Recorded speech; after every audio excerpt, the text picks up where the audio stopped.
Ladies and gentlemen, I have to tell you, I feel so honored.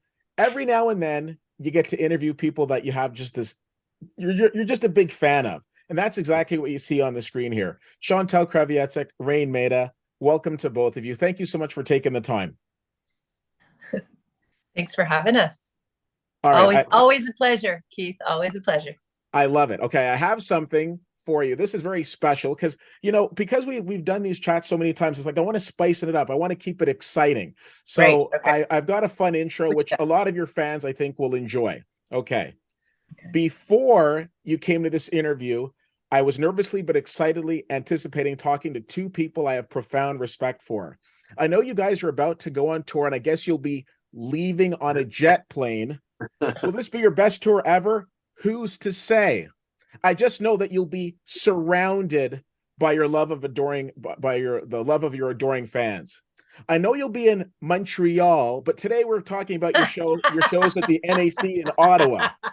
And when you travel down that yellow brick road of Elgin Street to the venue, it will feel like home, considering you've performed there multiple times. Sorry if this intro is a little clumsy, but I do sincerely appreciate the time. In this life, I feel honored to know the both of you. Is this intro cheesy? Maybe, but I can change. Did you have anything to do with it at all? No, you are all innocent. Welcome to both of you. Thank you so much. I would stop there. Yeah, that's it right there. Ladies and gentlemen, enjoy the show. Yeah. Okay, I have to tell you. Oh, sorry, go ahead. The I can change got me because I do receive those notes sometimes, Keith. I'm not gonna lie, where people incorporate the song titles and even lyrics. Yeah. And so I was like, oh God, is this happening? But that was really good. That was really good. That was a good one. Yeah. Yeah. So that was the best one. So I'm really excited. You get two times, December 1st, December 2nd, which I believe is already sold out. The last time I believe an artist came and did multiple shows in Ottawa was this artist called Garth Brooks. I mean, I think this is fantastic. I mean, that's the level you guys are at right now. So the first question I have to ask is, it's called the Forgive Me Tour. Exactly who's in trouble, who needs to be forgiven? What's happening here? Raine? I think it's usually me. Let's be straight there. But I don't know how it came, that title. I honestly don't know where it came from, but it just felt appropriate in terms of I don't know. It's just very healing, and I think these shows in general, anyone that's not seen this before, it's not a typical show. Like we probably, I don't know if this scares people away, but probably talk on stage as much as we do play music. And that's not true. It's not as much talking as singing, but it's very engaging. It's more engaging than like an Our Lady piece. Like an Our Lady piece, you play the songs because it's more, it's a little bit more relaxed or something, like maybe a little bit more improv. I think that it's just, there's something disarming about it in the terms of, the audience feels very connected in the sense of we do talk and we do kind of, anyone that's seen our documentary, we kind of we're very authentic and honest up there. So anything can happen. It's very dynamic. Not one show is like the other, which I really appreciate. But there will be some, inevitably every night, someone's got to forgive one of us. Okay, fair. Hey, where that may have come from is we have this song called Low Light. It's the end title song of the documentary. And the first thing I sing, Raine sings the first verse. And when I come in, I say, you say you forgive me. I can't forgive everything you do. So maybe it came from there, babe. Yeah, no. It seems to be a theme, having to forgive. Often, like, because Raine and I have now been together. This past September, we met 27 years. 27, 26. And then we're about to have our 23rd wedding anniversary. And so people have started asking us, hey, what's your advice? And I don't know if we're there yet where we have it like, we have the code down, but I do think there's probably several little pieces of advice. Honestly, I don't care who you are. Forgive. you know, if you can't do that, if you can't get over stuff quickly, you're probably screwed in marriage. So I think maybe that's potentially the top piece of advice, you know. No, very true. And you say as long as you've been together. I love talking to couples who met in elementary school. So I think that's fantastic. Wow. One of the things that you touched on, Ray, and that I have to jump in on is where you talk about how no show was alike. And as somebody who's seen the both of you perform multiple times, I think that's one of the great things about the show. A lot of times, you know, you see artists perform and it's like, hey, it's great to be in Name of City here, and then that's it. Whereas with you guys, I just find it's so personal, and it is absolutely so authentic. And the stories that you tell are just so relatable, because I see people nudging their spouses in the audience and say, see, they do it too, and that sort of thing, right? So I think that's great. So you guys have been doing this for a while, and obviously successful, consistent. What are some of the things that keep you guys motivated? Because there's no part of this where it seems like there's any sort of slowing down, or, you know, we're kind of like mailing it in. Like everything is just like full tilt, and you guys always seem as passionate for the most recent show as you did like years ago. So what do you attribute that to? I have a quick answer for that.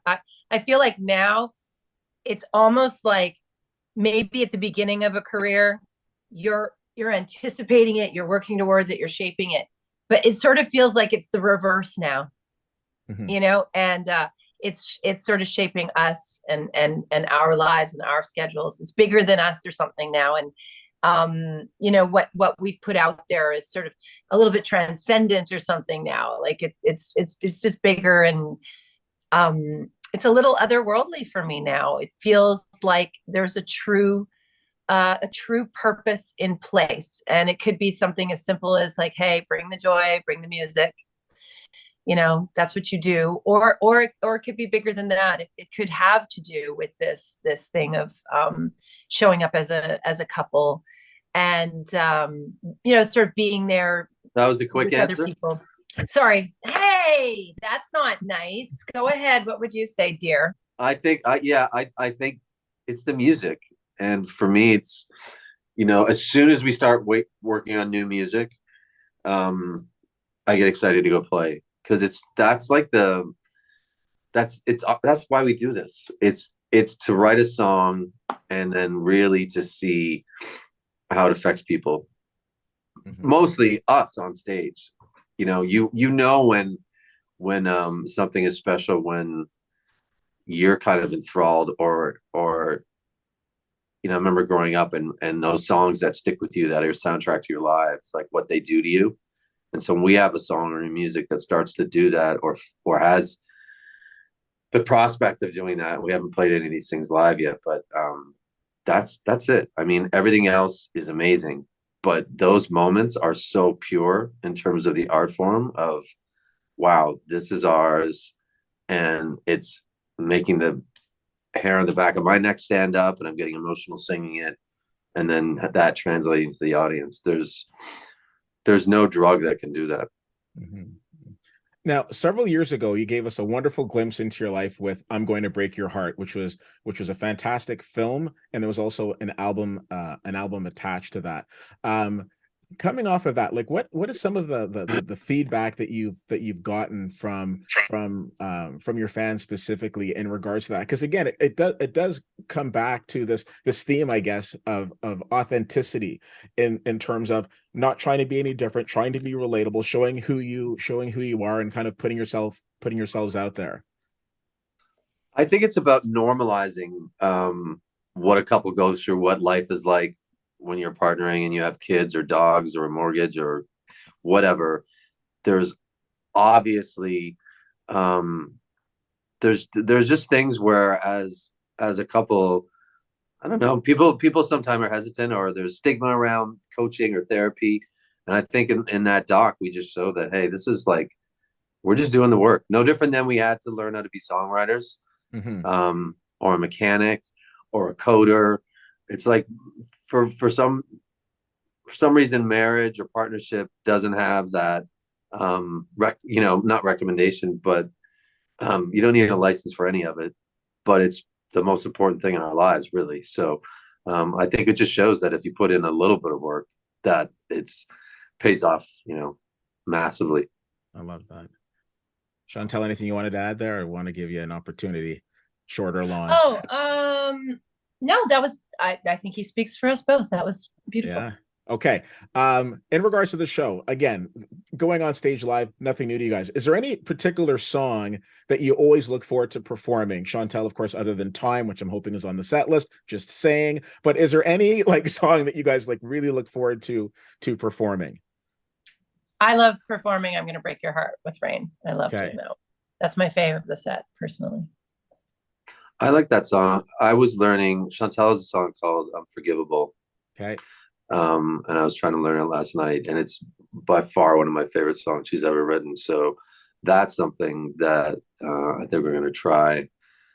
And yeah, it's so funny. We talk about, you know, going back to why we do this. It is these moments. And even last night, I was sitting in bed, trying to figure out the chords to that song and learning the lyrics. And it's just like, I think there's always so much surrounding the music business, but I hope people just walk away from these shows feeling that love of a melody over a certain chord and a lyric, and just, you know, that's the only time we can really escape, to be honest. You know, and I think watching us escape in our own music and people keying into that is so important. Yeah. I still remember being at your, I guess, your Canada Day Eve show. The first time I heard you performing, I Love It When You Make Me Beg. Oh, sorry, I apologize. The first time I heard you performing, I Love It When You Make Me Beg. And I just the harmonies on that track, I just thought was fantastic. And again, another one of those putting it out there that I hope that you'll be performing when you come to Ottawa. That's absolutely a highlight of the show. It's such a fantastic song. It's one of those songs that if you've never heard it before, it's impactful. Like, and I feel like I have license to say that now, because I can, you know, sort of read and feel. You really feel the energy on stage as an artist of your audience. Yeah. And we have definitely played that to people who just hadn't heard it before, and it's like it is so special live. It's special. The recording is special, but the live performance of it is exhilarating. Absolutely. Chantal, I'm coming over to you in just a moment. Before I do, Raine, I'd be remiss watching you in your Juventus, you know, get up here if I didn't ask, who do you think is winning the World Cup this year? Not watching. Italy's not in it, so I'm having a really tough time watching. I know Canada lost yesterday. That's about as much as I know. It's really depressing, the fact that we're not there. Yeah, it is a little odd considering you're like top 10 team in the world according to the FIFA rankings. I don't understand it, but yeah. I know. They gotta figure out, you know, like, just by virtue of what you said, that shouldn't happen, you know? Yeah, no, 100%. I'm sorry, Paisan. Chantal, listen, at this point in the interview, usually I drift into something I like to call rapid fire. Not today. Today, I want to take a moment and have a conversation with you. Obviously, you know, proud Canadian, you have your Métis background, but you're also from Ukrainian descent. I wanted to first and foremost find out how you're doing. I know that you've been very vocal with what's going on in the Ukraine, and I know that you've doing a lot of great work with Unite with Ukraine. And I just wanted to just ask you, in terms of, I know you've also spoken with Justin Trudeau, with Zelensky, in terms of getting, I guess, your thoughts on that. Well, yeah, just small correction. I have not spoken with the president of Ukraine. Oh, I apologize. I apologize. No, I just want to clarify that. But I, you know, I've been honored to, you know, be a person, a Canadian of Ukrainian descent, through this mess in a strange way, like it, you know, that is able to, you know, help in some way, and to, you know, voice the situation a little bit and shine light on it, you know, for people here at home in Canada. You know, I've become friends with the ambassador to Canada from Ukraine, and you know, I've been able to speak to people who, you know, are Ukrainian, that have left, that are still there. I mean, I've had some crazy experiences right from the beginning of the war, with like partnering with Unite with Ukraine at the very beginning. we were trying to just get like vests and like bulletproof vests and some equipment, life-saving equipment to people on the ground there. And when these attacks first began, I mean, I don't know that people were so prepared yet. Like it took time to start to really like get, systems in place, I suppose. And so, at the beginning, my phone even kind of blew up like Homeland a little bit. I literally was on a different text communications where, group texts where the organization was trying to specifically get vests to people on the ground. And it's like, turn this way. No, don't go that way. Go through this village. Like, and I was like, I can't believe, this is happening. Right from the beginning. It was very difficult, because as someone who has gone into these war affected regions with War Child over the years, I sort of thought I had my head around it. Like, it's awful. We try to do what we can. We come home. I kind of thought, not that I was bigger than it, but I just thought I had my head together about it. And then when it happened in Ukraine, it hit harder. It hit different, and I guess I'm human. I'm not one of those people like, I don't rah that I'm Ukrainian. I grew up Ukrainian, Ukrainian Christmas, Ukrainian food. My dad spoke some Ukrainian to me as a child, the Ukrainian friends and family, and there was Ukrainian-ness for sure. But I always felt like I had to champion the Indigenous part of me more because of how it was the underdog. And then boom, this happened. And so it's been a bit of a journey personally for me to realize, how you identify. And I think that's a great story in just the development of us as human beings, that we are constantly self-realizing and understanding, who we are and how we identify. And I think that part of it has been really cool, because I am very much someone who identifies as a Ukrainian Indigenous person. And so that's really special. And I'm just here for it. You used the word consistent earlier in the interview.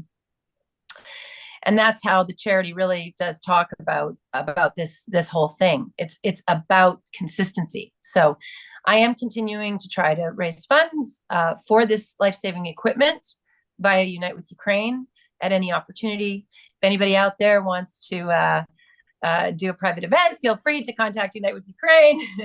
Yeah, she's being humble, Keith. She's probably raised like literally millions of dollars in the last 9 months for Ukraine, and is tireless in terms of her work, and just traveling around to different cities and doing these events to make sure that they get the necessary equipment they need. So, yeah. And, I, amongst other things, like Chantal's being recognized and honored next or in a couple of weeks at the big War Child Gala event. So she's tireless. She's an inspiration. I think it goes back to what we were talking about earlier. At some point, who you are is who you are. And it's like, you're no longer trying to figure out who you are or what you're trying to do. It is what it is. And now you are sort of beholden to that, And so I am someone who loves to take obvious opportunities, within reason, within my ability as a human being, without, obviously my family, my husband, my children are my number one priority. But after that, it's like, dude, I'm lucky. And I just think, the idea of being a musician and an artist is like, hey, you're a bringer of joy and peace, right? And so that can resonate in lots of ways when you have a platform. And but my heart does go out to the people of Ukraine every day, and I can't believe it's still going on. I have dreams where I could like be like one of those spy ladies, like Angelina Jolie, and I go and I seduce the president of Ukraine with my piano playing, and then I have a knife and like, I'm like, how can I do this in my sleep? Send me, I'll do it. Yeah. I can't believe it's happening. It's 2022. I can't believe it's happening. It kills me. but yeah. That's it. Yeah. Now I remember actually probably the first time that you and I interviewed with together, Chantal, like years ago. And I remember saying something along the lines of is that it's you I don't, it's hard to, I don't, sometimes it's easy to forget that you're a celebrity or what have you. And you came back and said something like, I don't think of myself as a celebrity either. And I think a lot of times you see people who are wrapped up with paparazzi, things of that nature. And I really appreciate that for yourself, it's about the work, obviously your family, the work, and what you can Keith, do have you to help met make my this, husband? what you guys can do to make this a better place. So Keith, have you met my husband? Can you imagine me right walking there around my house trying to think I'm a celebrity with Yeah. that guy? I don't think that's gonna happen. Yeah, but again, so Raine, I don't know if you caught that, but what I was saying was one of the things that when I talked about it at the outset, when I say like I have profound respect for you, I'm not just saying that. I mean, here are two people who are extremely talented in terms of their profession, but aren't concerned about the glitz and the glamour. They're concerned about what they can do to make this world a better place. So thank you very much for that, and thank you for bringing, I guess, additional attention and all of the support to not just what's going on in Ukraine and War Child, but all the other wonderful causes that you're involved with. And on top of all of that, you're fantastic musicians. And that's what the wonderful people will get to see on your tour, specifically NAC, December 1st and December 2nd. So I want to thank you guys. I want to be respectful of the time as always. I want to thank you both for joining me today. Look forward to seeing you in person next week. And again, thank you for everything that you guys do on and off stage. Hey, Keith, it's always a pleasure. Thanks, Keith. Can't wait to get to Ottawa. Can't come soon enough.